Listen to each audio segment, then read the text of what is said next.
মানুষ নিজেকে যে কীভাবে ভগবান জানে, কারোর সাথে ভালোভাবে কথা বললে, ভালোভাবে ব্যবহার করলে নিজেকে এমন একটা জায়গায় নিয়ে যায় যে বলা যায় না। সে পরের মুহূর্তে তার রং বদলাতে শুরু করে দেয়। যেমন আমার ক্ষেত্রে, আমি কারোর সাথে ভালো ব্যবহার করেছি, দেন আমার সাথে এখন খারাপ ব্যবহার করছে সে। আমি বুঝি না মানুষ এগুলোর মধ্যে কী পায়। তুমি এসেছো, কথা বলছো, ভালোভাবে কথা বলো। হ্যাঁ, একটা মানুষ তোমার সাথে কথা বলছে, ভালোভাবে কথা বলো, দেন ভালো আছে কি আছে অ্যাটসেট্রা অ্যাটসেট্রা, এর থেকে তোমরা চলে যাও ধীরে ধীরে দূরে দূরে নোংরা দিকে। কেন?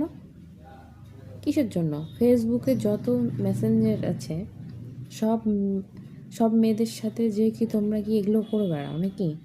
হ্যাঁ, প্রত্যেকটা ছেলে বা মেয়ে যাই হোক না কেন, মেয়েদের কথা বাদ দিলাম, ছেলেরাই বলছি, হ্যাঁ সব মেয়েরা তো সমান হয় না, না?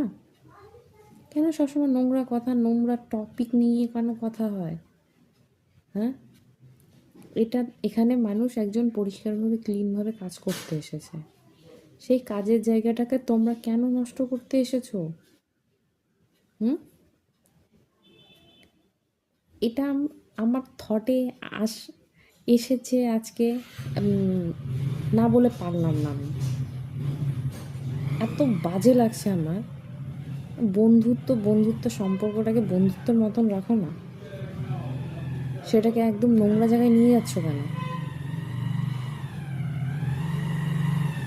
একটা মানুষ চায় একটা ভালো বন্ধু, সেই সম্পর্ক বন্ধুত্ব, অ্যান্ড সেখানে এসে মেসেঞ্জারে হ্যাঁ কথা বলা হয়, বললো, তার মধ্যে কথা বলতে বলতে নোংরা টপিকে চলে আসলো। কেন? কেন জিনিসটা? সব মেয়েদের ক্ষেত্রেই কি এই জিনিসটা ঘটে? একটা ভালো মানসিকতা নিয়ে তো কেউ এখানে এখানে একটা কাজ করতে এসেছে, সেখানে কেন এত নোংরা টপিক নিয়ে, নোংরা কথা নিয়ে এইভাবে করবে, ওইভাবে করবে, এটা করলে ভালো, ওটা? আরে বাবা, যে করতে এসেছে তাকে তার মতন করে ছেড়ে দাও না, সে নিজের মতন করে করুক। এখানে অনেক রকম উল্টোপাল্টা কথা, অ্যান্ড দেন বুঝিয়ে চলে যায়। কত ভালো, বাপরে, কত অভিজ্ঞতার লোকজন এখানে। আরে ও কাজ করবে, ও বুঝবে, ওর মাইন্ডসেটের মধ্যে কী ঘুরছে, ও ওর মতন করে কাজ করবে। ও খারাপ করুক ভালো করুক, ও ওর বুদ্ধি দিয়ে কাজ করছে, ওর যেটা ভালো লাগবে সেটাই করবে। তো নাকি অন্যের কথা শুনে এগুলো করে বেড়াবে? এইটুকুই বলার ছিল। প্লিজ, যাদেরকে বললাম